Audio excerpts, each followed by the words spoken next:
try it all you want, but when you stop at the intersection of classic hip-hop and culinary arts, you find Food Dope, the legendary podcast that personifies the culture through conversations with hip-hop influence, executive chefs, restaurateurs, and food influencers.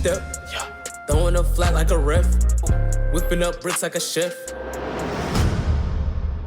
Welcome to another episode of the Food Dope Podcast. This is your host, Nathan T. Rito, aka The Professor. And today I have a special edition, very special edition of the Food Dope Podcast, because as you know, and those who've been listening for a while, and I've been mostly focusing on the food aspect of what Food Dope is and the culinary side of things. And I like to combine things, the two artistic merits between hip hop and culinary arts. And today I got a special edition because I want to talk about the hip hop side, more of the Food Dope aspect specifically. And today I got a special guest on this special edition of Food Dope, and I got the president of the Coast Society. This is Derrick Morris. What's up, Derrick? What's going on, Professor, man? I'm excited to be on, man. I'm a fan of your work because I get to watch it almost every day, Oh, yeah. I appreciate that, man. That make me feel good to hear you say that. And actually, I'm a fan of you as well, because, as we both OGs in the game right now. So as a fellow curator of this culture and what it is, I know how important guys like you and guys like myself are to the culture, because we got so many stories to tell and history. We have to encapsulate. It takes a special person to be able to articulate those stories and that history, and the people that have taken place, the people that have lived and experienced this history, they might not be able to articulate it, but people like us, we're able to get that story across and bring the best out of them to get that story told and the picture painted for the the other fans of the culture. Yeah, because a lot of stuff is not documented. We hear about people that got stories. We hear people can tell stories, but to see it documented is a different situation. And I learned that just from my personal project I've been on right now. I didn't know things what it was, and now I'm seeing stories inside of stories. Right. That makes sense. Yeah. I'm seeing stories inside of stories. Exactly. What they got more stories behind what's on the surface. So that's where I'm at right now. Yeah. All right, that's what's up. And that's just what you said, man. That's exactly what I'm all about too. Finding the stories beyond the stories, finding the context in the music. The music, it come from a wonderful place. Let's find the stories from that brought the music about. Yeah. Exactly. Yeah. Now, man, I've been waiting to get you here for a while because I'm a member of the Third Coast Society, and I brought you here to let's talk about that. Let's talk about your culinary experiences. I know you throw down in the kitchen, okay. and that's why I had to get you here. And we're gonna talk about your interest in that. And let's talk about where you're from, man. Well, I'm from Lake Charles, Louisiana, man. I don't know if anybody know what Lake Charles, Louisiana, but we like one of the last official cities between Houston and New Orleans. And so we right here on that I-10 belt, so we get to experience both sides of the culture. And Louisiana is all culture. So you ever ride through Lake Charles, Louisiana, you see the beach right on the side of the road, that's Lake Charles, Louisiana. Yeah, the I-10, right. Let's talk about specifically the Third Coast, man, and the musical scene down there. What influenced you coming up, and how was it growing up in Lake Charles? Let's talk about your side of town and the musical influences. Well, I always had been influenced from myself from the entertainment industry. Of course, I started out like everybody else. I wanted to be a rapper since I was like 6 years old. But once I got into like high school and stuff, I really got into, I started throwing dances, but then dances led into concerts. So my first concert I booked when I was 15 years old was 8 Ball and MJG. 15, you was 15, huh? 15 years old. I booked 8 Ball and MJG, Cash Money. And that was my first route, of course, I got out of it for a little while. Then when I got back into it, everybody was rapping. All of a sudden, we had a rap scene in the South, rap scene everywhere. Everybody I knew since when they used to watch me rap in 6th grade, they was rapping now. So I said, man, okay, it's time to get on. But everybody was doing their thing. So I went and started a magazine called Third Coast Magazine. Okay. So that was my introduction to the news side of things. I became a part of the media. The magazine grew into a TV show. TV show grew into a music awards show called Crunk Fest. Right. That grew into radio show. Then that grew into whatever. So it just grew into some things, and we became the official media of the South. So I got so many stories to tell on so many people because they had other people out there, but they wasn't kind of really concentrating on Southern stuff, you know? Yeah. Right. Right. And that's wonderful that you wanted to concentrate from that perspective, man, because that's like I said, the South and the Gulf Coast, the third coast it's always been the underdog, as you would. How important was it to break out of the shadow of what was going on the East Coast? What started on the East Coast, and then what like Pimp C said, the West Coast did a little bit better. How important was it for the South to make that ascension?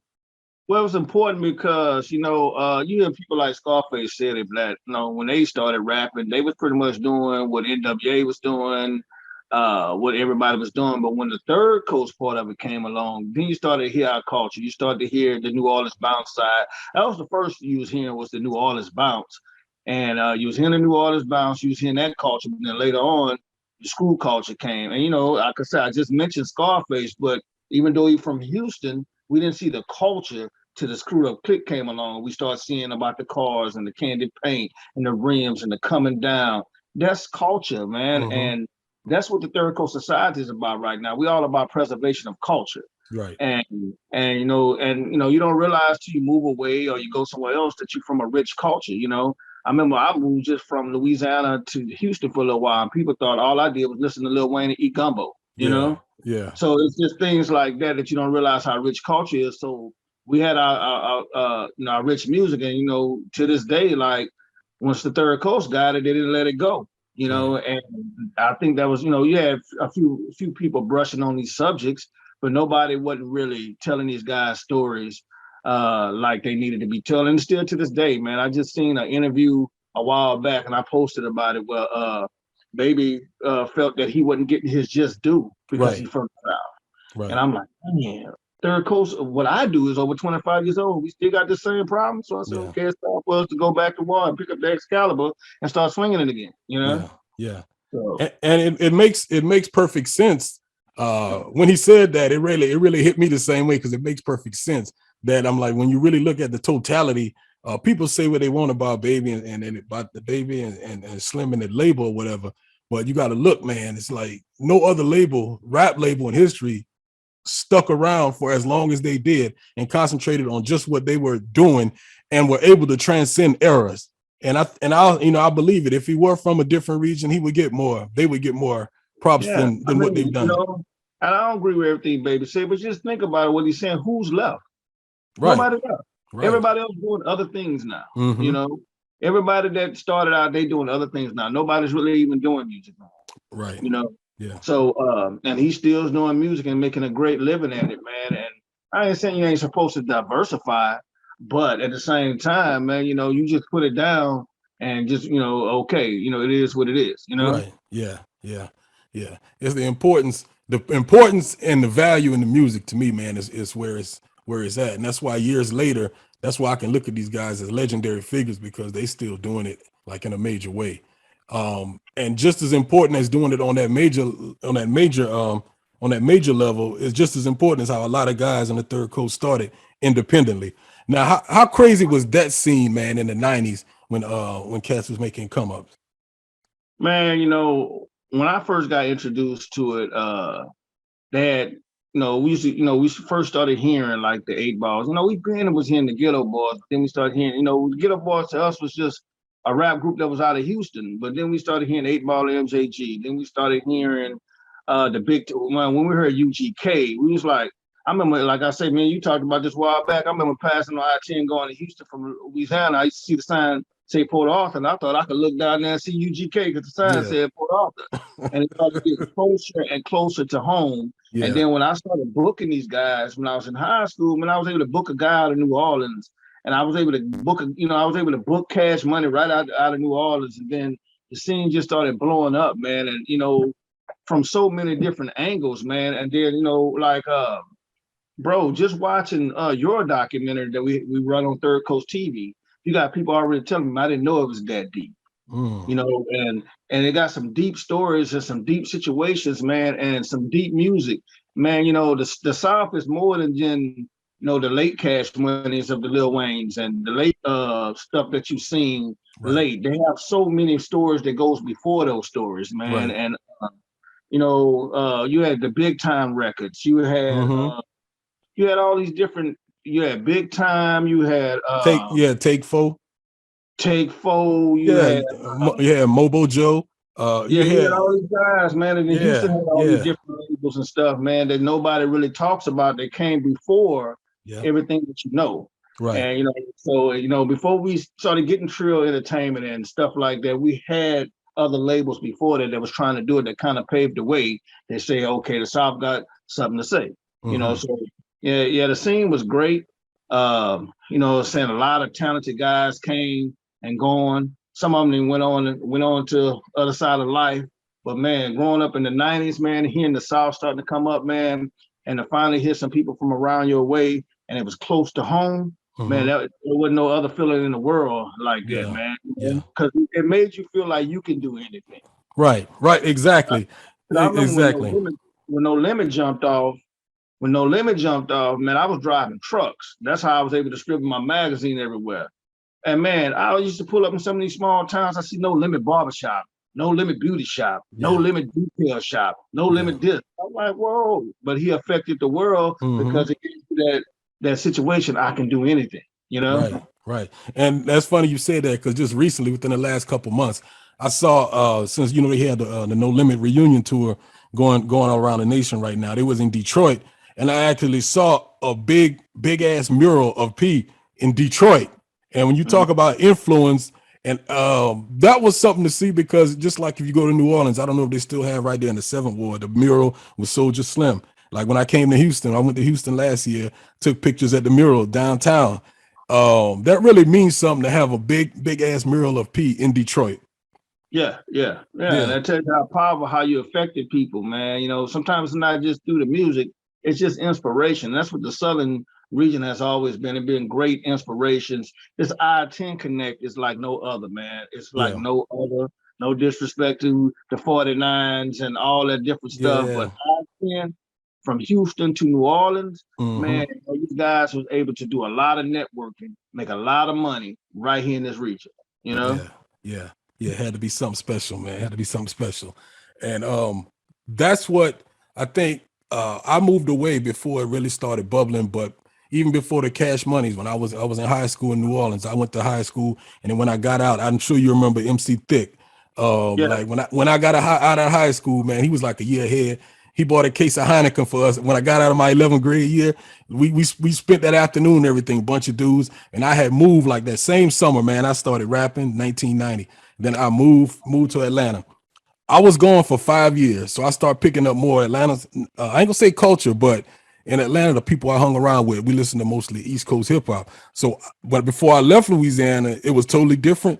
I came back in '96, and I was gone for 5 years. Keep in mind, I got back in '96, man. My cousin, we was in Lake Charles, sitting in his ride on some things, had the windows up, and listen to this. He put on the Ghetto Boys had just dropped Resurrection, but he played Face Mob. And I was like, damn, it's like the South is like here. The Third Coast got a soundtrack now. It's like they got we got our own music, man. And I looked at it like that. That introduced me to a whole new thing, because before I left, it wasn't there. Now that I'm back, and that same weekend, his little brother was 10 years old, told me, man, hey, cuz I was a grown man. I was about 23. My little cousin was 10. He introduced me to DJ Screw. He said, I got something to listen to, man. If you listen to it, you got to promise me you're going to like it. He gave me the disclaimer before he gave me the tape. Pretty much telling me if you ain't got no open mind and you ain't on this, you can't even listen to it. You know what I'm saying? I thought that was dope every time I look back on that moment. I have a moment with Screw, because I'll be honest, man, I really didn't get into the Screw when it first dropped. I was in high school. I was about 95. Yeah, and everybody was into Screw. I wasn't really listening to it like that, or whatever. And the first time I met Screw, I went to DMD video shoot. Okay. Get to the video shoot, 25 lighters. Y'all look for him. I'm in there. I'm wearing a Pittsburgh Steelers shirt. All right. Anyway, I go, and they sitting in a van. I went to go meet Screw. Screw looked at the magazine, and Screw say, hey, man, keep doing what you're doing. Nobody's doing what you're doing. It was a little paper, black and white magazine. Yeah. And the Hawk was sitting in the cargo part of the van that you don't even supposed to be sitting in. Right. He said, "You don't know me, I'm Big Hawk." And he started rapping. I didn't know nothing. And I met that day, and by 2 weeks later, they came to Lake Charles, man, and Hawk remembered me. And he went and get everybody from the Screwed Up Clique came out there and introduced me to them. And some of them guys became friends and whatever to this day, bro. You know what I'm saying? But that was my first time meeting Screw. And what was crazy is when I went to go do the Hall of Fame this year, and I ran into Screw cousin at the thing, and it made me feel like Screw was there because before I left, he said, "Hey, man, I don't know what you do, but when you first called me, I didn't know who you was." I said, "Yeah." He said, "But when I called around," he said, "Man, everybody speak highly of you." Right. He said, "Man, keep doing what you're doing." Right. And that was the last word Screw told me. Keep doing what you're doing. You know? Yeah. That's dope, man. Them stories like that, that's what I'm talking about. But we're gonna get into the Hall of Fame and the app and still your culinary experience. But first I had to go back to something you said earlier. I couldn't let this go by. You said when you were 15, you was booking shows.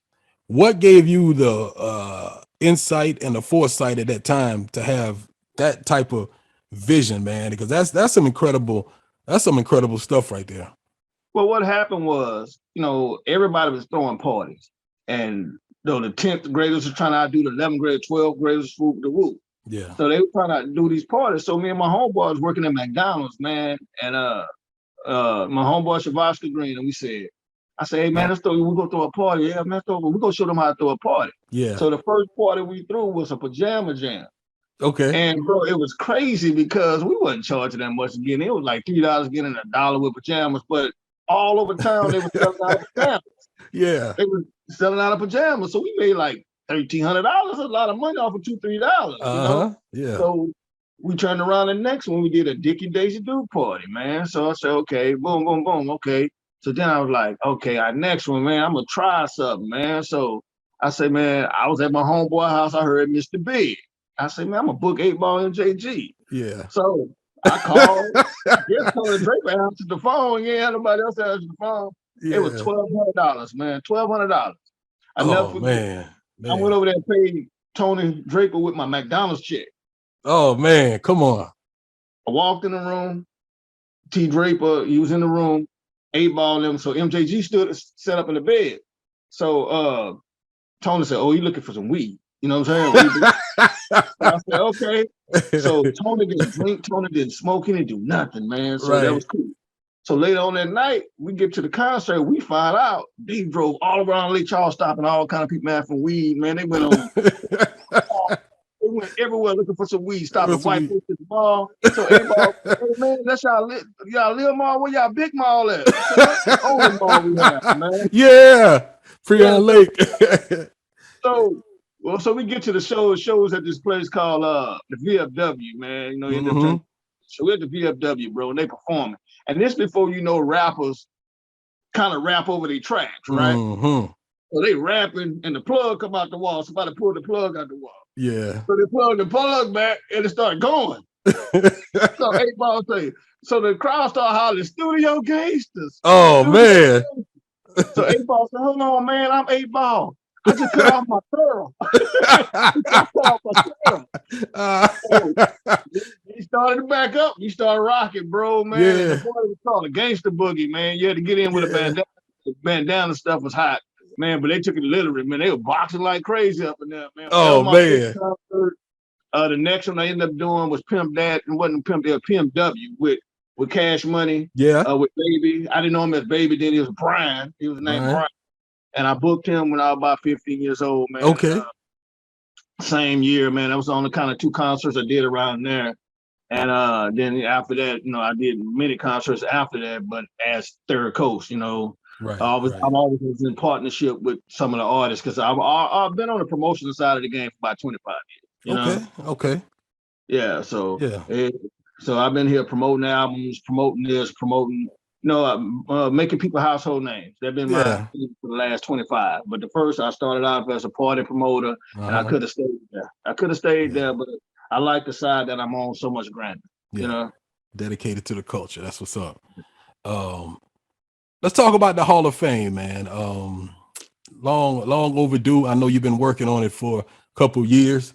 Let's talk about that. The beginnings. Well, how did you first conceive the idea, and then let's go into the actual people that we're going to be honoring. Okay. It started because I started something probably in 1999 or 2000 called Crunk Fest. Crunk Fest was the official music awards for the South. We was older than the BET Awards, older than all these other people that started music award shows lately.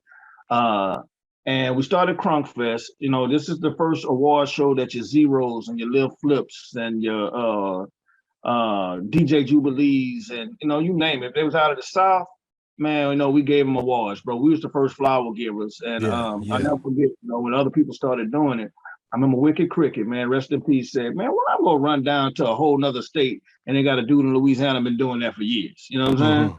Yeah. So that's what we did. It started the Crunk Fest. So everybody, everywhere I go, every city I go to, people, man, when you go bring the Crunk Fest back, oh, it's name going say, man, it's a different time, it's a different era. Right. Different time, different era. Yeah. And I was on the phone with a guy one day in the magazine. Wasn't the magazine? The magazine had made 20 years. So when I was talking to the guy, he said, well, how old is Crunk Fest? And I calculated up. I said, well, man, next year Crunk Fest makes 20 years. So I managed a guy named Roy Anthony. He was in Houston. And I was he come in a hotel room. He was asking me something that morning about something. And I said, man, it hit me. I said, man, you know what I'm gonna do? Commemorate my 20 years. I got to get the same impact I had before. Yeah. I said, I'm gonna start the Third Coast Hall of Fame. So put the credentials together, got the society together, did all the financial paperwork, everything you need to do to have a Hall of Fame. Started the Third Coast Society, and I did all this in 2019. Okay. So the first award show was supposed to be in 2020, August of 2020. Sent out the letters, talk to the nominees. Yeah. We all set. We're gonna have this big old thing. We all gonna be dressed in tux. We're gonna do everything. Yeah. COVID hit. Don't know what we're gonna do, man. So we got close to that August date, and I said, well, man, look, I don't know what we're gonna do. We're gonna do it. So I said, well, look, I'm gonna do a virtual Hall of Fame, man. You know, whatever. That's what it's supposed to be just little 5-minute presentations. Right. But when I went down and started interviewing everybody or getting people together, man, it turned into a documentary. Right. You know, right. So I love for the Hall of Fame to get back to where that, because we still haven't did the first one. I run into different people. I ran into Willie D. You know, I say, hey, man, when I get it right, make sure I get with y'all. He said, man, make sure you get me. Seen Scarface and Lafayette, told him the same thing. He said, man, I hope I get in. I'm like, what you mean you hope you get in? Hope you get in. Right. But, that's how it all started, man. Try to do the Hall of Fame, bro. We supposed to do this thing yearly. I hope people can bear with me because of the COVID. And it's not easy finding people, bro. You know, you think everybody just a phone call or a scoop away. Man, people got a lot of stuff going on. You got some that's still successful at doing whatever they're doing. You got some that's not as successful no more, and they really don't know how to encounter being interviewed and stuff these days. I'm pretty sure y'all go through the podcast world. You can't find people that you think or want to do interviews or want to get this or want to do that, and it's not like that no more, man. People kind of got long in the tooth, and some people just, hey, man, I want that part of my life gone, and then you see them like that, but then you see them a couple months later trying to do something. Yeah, and that's all I try to remind people, man. Don't throw away your legacy, because I've been there. I want to throw away my legacy. I want to go do some other stuff. People have been trying to do Third Coast stuff for years, and I was like, man, that's done, man. I did that. It's over. And now look where I'm at now. You know? Yeah, dope. And you're talking about the Hall of Fame, and recently, I think you got coming up next week. I think we're launching the app, right? Yeah, the 3C TV app. Yeah, the 3C TV app. Go ahead and talk about that. What happened with 3C TV, man, was like I said, I went in to do these virtual presentations, and after I started putting the work together, I was like, well, man, where I'm gonna show this at? So I was like, okay, you put it on YouTube or any other platform, right? So I said, well, nah, I'm gonna take a chance. We're gonna start our own platform.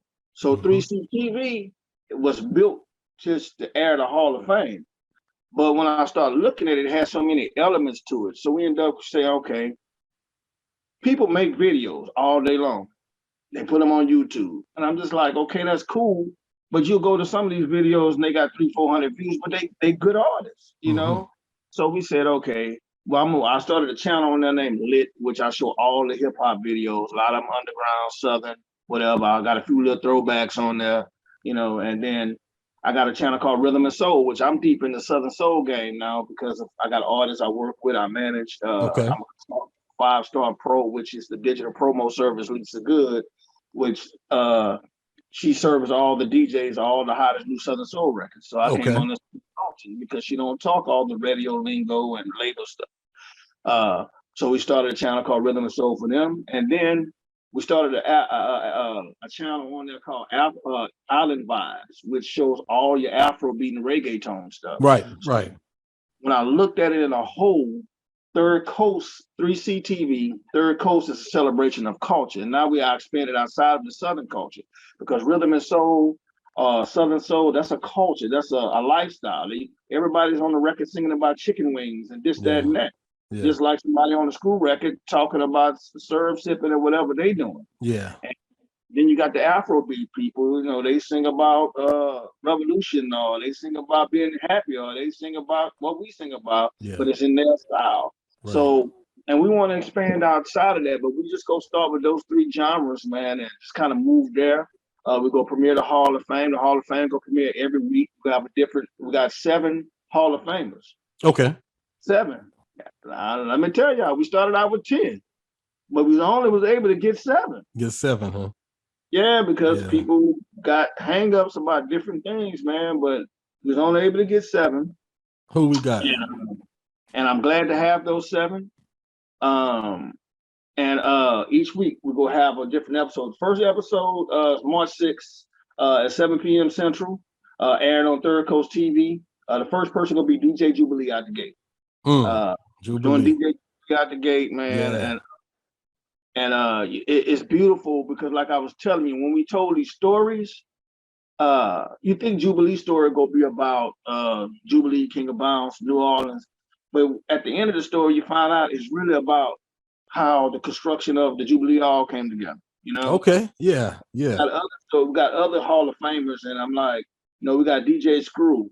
After we finish his story is more about he created a culture. Yeah.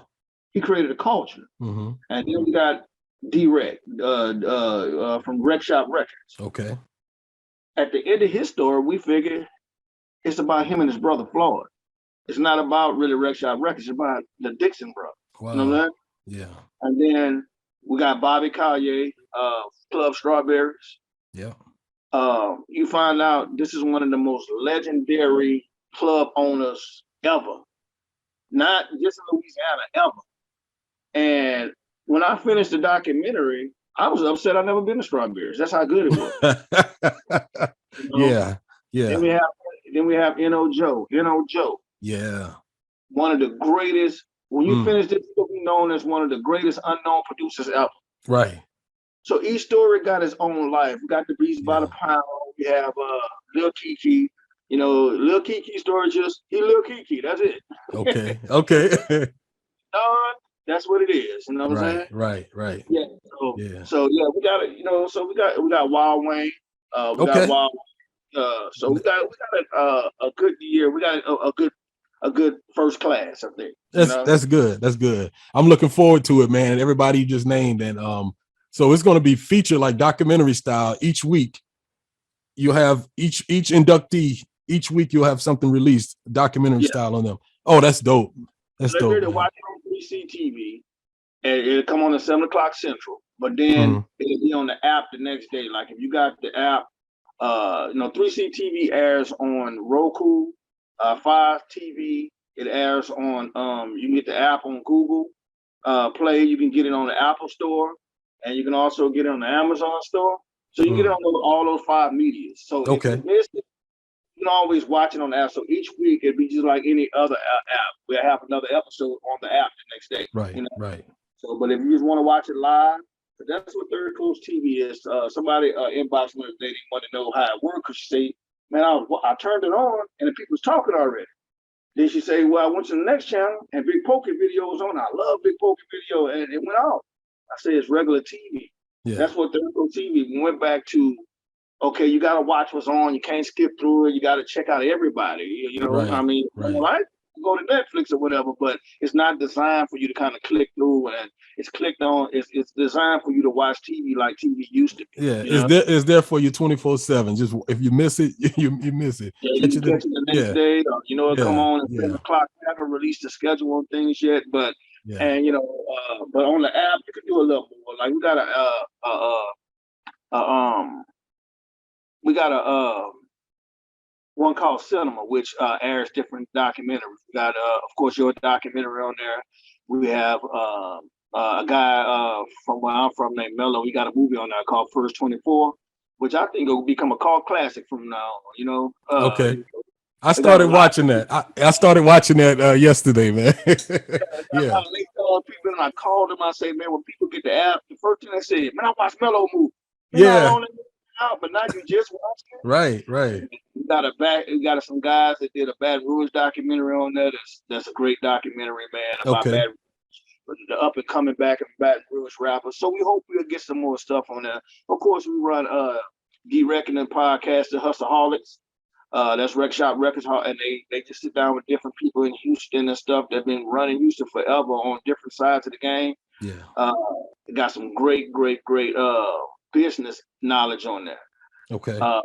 We got one, the CEO. We got her show called Outside the Box. She interviewed a lot of up and coming artists, and these shows look like TV shows, bro. They don't look like podcasts. Yeah. So and of course we run Food Dope, bro. Yeah. I told you the other day. I learned that if I fry my chicken on 360, it's gonna be right every time. Yeah. And another guy called me. He said, "Man, I tried to catch Food Dope, but it was going off, man. I tried to go back to it." I said, "Man, you gotta wait for it to come back on, man." Yeah. And for people who don't know, they can catch Food Dope on all the major podcast platforms, and also you can check it out on YouTube. Also, you can check out the episodes on YouTube.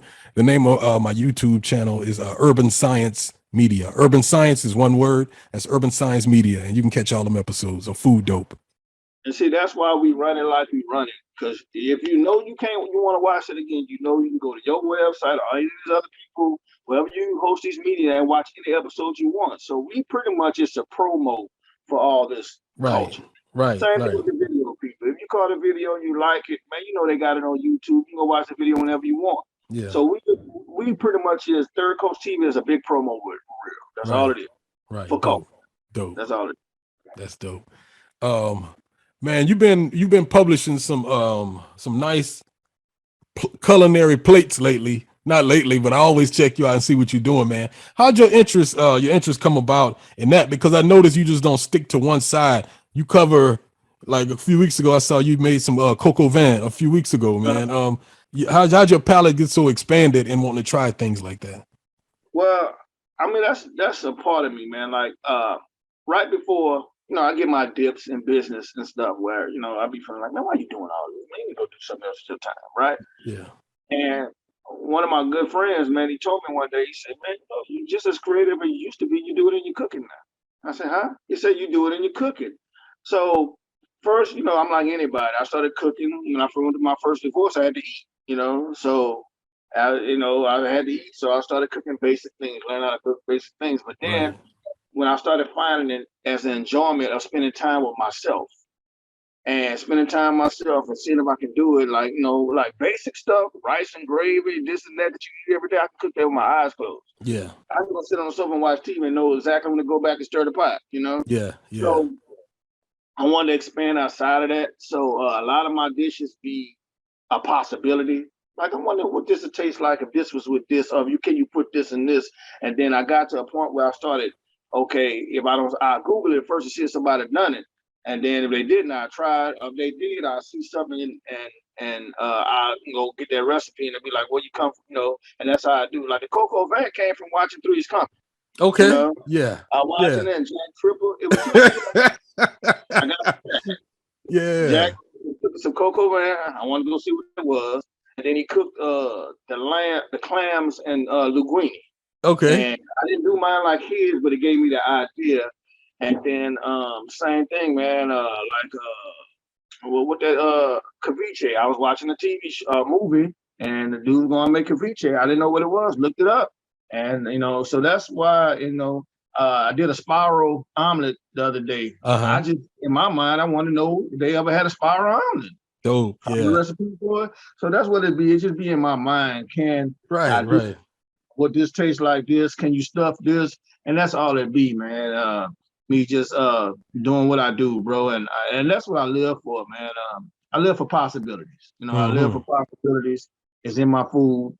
It's in my work. I want to live for the possibilities. You know, we can do things that people say we should be doing. We can do the kind of things that people keep telling us that's the responsible thing to do. But bro, we'll never expand in the world if we keep doing the same thing. And that's the same with food. Like I got a friend, a chef friend, because I call myself the chef favorite cook because they always give me compliments, you know. Okay. You know? And when they give me a compliment, you can't tell me nothing. Nothing, bro. But he told me one day, he said, you know what I like you do? You like food. I said, what you mean? He said, bro, you try things. He said, bro, some people go eat chicken and hamburgers and steak their whole life. So I'm even like that when I'm ordering food, bro. I order the most craziest thing on the menu because I want to know what it looks like. Yeah. You know, even I don't eat a lot of fast food. I can't really eat fast food no more. But even when they got coming out and I see a commercial for a new type of hamburger or a new this, I'm going to try it even if I don't like it because it's new. I don't want to eat the earth. I want to try everything, man. Right. So that's how I get off into the food, the different dishes. And you know, and food. You know, we used to have I told you we used to have a food event about a year or so ago called Cool Cuisine, and we'll bring in the chef and put him on the flyer like he coming in concert, and we used to have a DJ, man. But you know, it's just you know, that's dope. We kind of put that on the back burner until we get a bigger right. That's dope. And I like that. To put some of these projects to bed, you know. Yeah, that's dope, man. Something you just said. And I can tell you how I put two and two together before we in preparation for this interview. And you just confirmed that. You said your partner told you your creativity, it spills over into, you know, the interest in cooking. And in preparation for this interview, I was thinking about that too, like the plates you make, the plates you post and everything, the new stuff that you try. In my mind, I learned it from you today, but in my mind, like maybe last night, I said, I wonder if he used to be a rapper.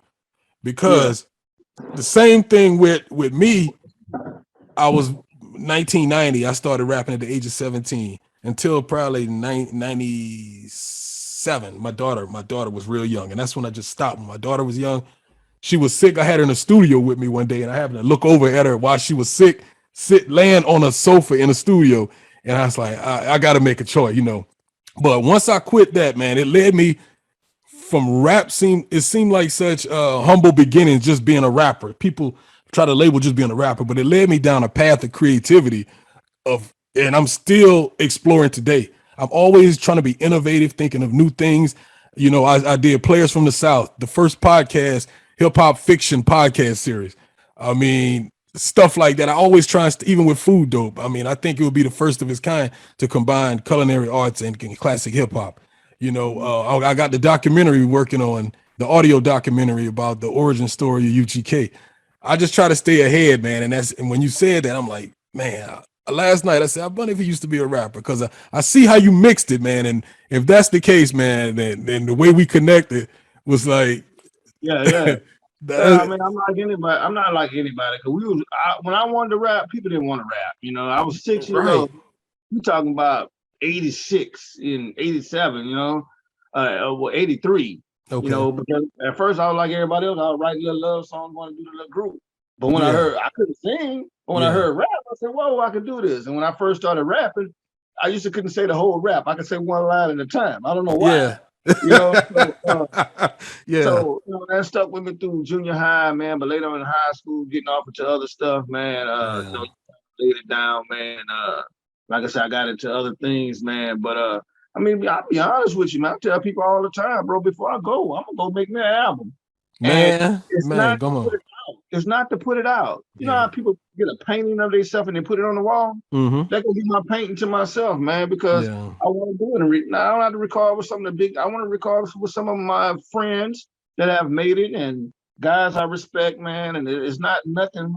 You know, you probably wouldn't even see this album out on for sale or nothing. This is my album. You know, it's my voice.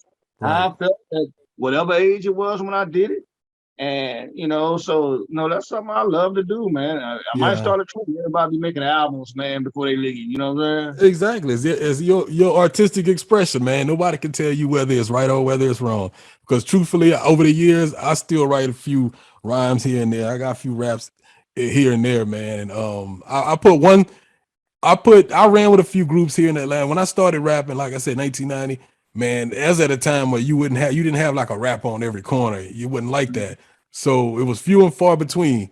And it's like by the time 95 came, I recorded, I ran with a couple of groups or whatever, but my career went about as far as I did one song and they played it college radio at Georgia State University. And that was pretty much it, man. But I don't regret, because like I said, I was able to channel that creativity in many other different avenues. I got a friend of mine used to always ask, you see certain people we know still on there rapping, still in the studio.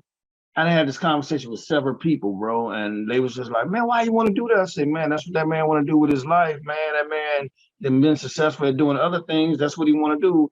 Then they had brought it up about another guy. A guy was telling me, man, they still out there trying to do that. I said, why he can't do it? Then I brought it up about Bobby Collier, which is one of our Hall of Famers for Strawberries. Bobby was DJing about a year ago. Okay. Bobby's a millionaire. Bobby got successful. Why is he DJing? Yeah. He said, and the dude just looked at me and said, I see where you're going with it. Because I love it. Yeah. Now, if you're trying to rap and you trying to make that your at 40-something years old, you're trying to make that your source of income. I don't get it. Right. You know what I'm saying? I don't get it. But if you do it because why I gotta just stop making music because now I'm 40 years old? Yeah. You see what I'm saying? I hear Face them talk about hanging it up. Man, what Face gonna do for you? Face might live another 20 years, so you ain't gonna rap no more. Yeah. You got just say, you know what I'm saying? Yeah. And I understand they're giving them other mediums and other platforms, man. But I love the last two Deeply Rooted albums, bro. I know this, but I think Deeply Rooted 1 and 2 was way better than Jay-Z 4044. But my timeline was full of full 44, bro. But Deeply Rooted. Yeah. And I see Charlamagne the God said that, bro. He said, man, they was getting on him because he was hating on LL, which one of my favorite, is my favorite rap, LL. But he was just saying, I listen to older rap. He said that Deeply Rooted. You know what I'm saying? I understand they don't have an audience no more because you got people that's our age that still don't go check for these dudes. They playing the new stuff. Right. So I just, man, you can't tell nobody, legendary or not to rap no more, man. Right. I love Nas stuff. I'm not even a big Nas fan, but that King Disease couldn't get me off of it, man. Yeah. I was on it. I was on it for months, man. So you can't tell people, man, because you're not telling no other musician they can't play the guitar no more, even if he just play at church. Man, you too old to be singing the guitar, man. You too old to be singing at church. Yeah. You don't tell people that too old to make country music. Yeah. The Southern Soul game, man, you can be 90 years old. If you can make a record as a hit, go happen. You know? Yeah. But rap is the only music like that. And that's because they was born as the music for young people. That's what it grew out of. It was the young people music. And we never understood, man. Hip hop, 45 years old? I'm 45, so I don't live every year hip hop. So that's what I'm saying. It's time to stop thinking like that because I wanna hear what a young rapper say. You know what I mean? Right. And I think what's done us in as far as older people, man, this poisonous word that we injected into hip hop called relevance. And I think people misuse that word to the point where, and actually, it's probably mostly people who've never done or attempted a creative thing in their life are the ones throw this relevant word on. So you're just trying to stay relevant, relevant. Man, I just bow out of those conversations when they come with that. I'm like, okay, you do you. I'm gonna enjoy what I enjoy, Yeah, man, you get one life.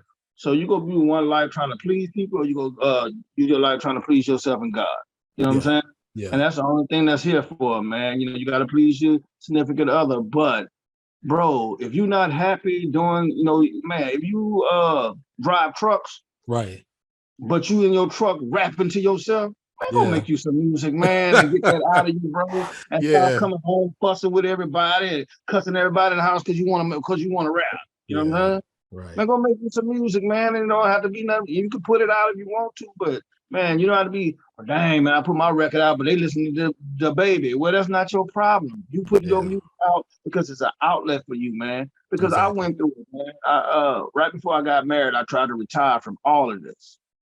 And I wasn't. I was not dealing with people. I still had some of my little services going, but I wasn't really doing stuff. But I started working on something for some people, and I realized, bro, some of this shit is therapeutic to me because I like sitting with the pieces, seeing where they fall, different stuff. That's the part of the game I like. I like to see. I get to hear music and stuff 6, 7, 8 months before the rest of the world hears sometimes. And when I see that record is your record now, I remember when we first put that record out. I remember when we first. So I missed that, man. So I realized, man, it's therapeutic to me. I just had to not be so invested into other people and just do what I do. And when you learn that, that's when you get upset, man, when you're so invested and you want it to happen so much. You know what I'm saying? This is Nathan Rito, aka the Professor, with the Food Dope Podcast. And today I'm with the president of the Third Coast Society, Derrick Morris. And bruh, it's been a real pleasure having you on today, man. And I'm gonna close out. Anything you want to close out with about the Third Coast Society and the app and when people can check out the Hall of Fame, go ahead and have it, bro. All right, man. You want to get the Third Coast TV app first. It's 3C TV on all your medias. Roku, Fire TV, Apple App Store, Google Play Store, Amazon Store, and you just put in 3C TV. You go see the logo. And you just download it. It's free. It's not costing you nothing to have it. We got some dope stuff on the Hall of Fame premieres March 6th. We kick it off with DJ Jubilee. We have a new episode every Sunday at 7 p.m. on 3C TV. And then you want to know more about the Third Coast Society. Third Coast Society is the one that does all this, man. We do the Hall of Fame. You want to become a member. Only costs you $40 a year. Once we start doing different things, you'll be invited to all those things. You can get us at thirdcoastsociety.net. That's what's up. This is Nathan Rito, the Professor, and you can reach me on IG at the Professor73 and at Food Dope Podcast. Any business inquiries, you can reach me at fooddopeinfo@gmail.com. That's fooddopeinfo@gmail.com. And bro, I thank you for being with me today, man. It wasn't the first and it won't be the last. We definitely gonna get in touch and we'll be talking to you again, man. Like I told you, man, I'm a fan, bro. Like 3C TV, man. I already was a fan because I seen what you was doing. That's what made me reach out to you. But seeing you on the TVS every day and seeing the depths of your work, man. Like you really put some time into that documentary you did. It's excellent. The Food Dope is excellent, and man, I think I'm gonna see many more. We got a lot of more things to do together, brother. Yeah, for sure. And let me mention that I didn't mention that to people. The documentary he's referring to, 2012, 2013. I produced my first creative project. I guess was a documentary. Is We Are One Street Music of New Orleans. You can check that out on YouTube. That's We Are One Street Music of New Orleans, and it's history of New Orleans street music, bounce, pre No Limit, pre Cash Money. I go into all that history and you can see what spawned a lot of those historic guys. It's dope. Appreciate that, man. Yeah, this is Food Dope Podcast. Nathan Rito and Derrick Morris, and I'm signing off. International Food Dope, brought to you by Urban Science Media, hosted by Nathan T. Rito, aka the Professor. Find us on all major podcast platforms. Follow us on IG at Food Dope Podcast and at the Professor 73. You'll never underestimate the weight this culture carries unless you live the life. And I live the life. We got history.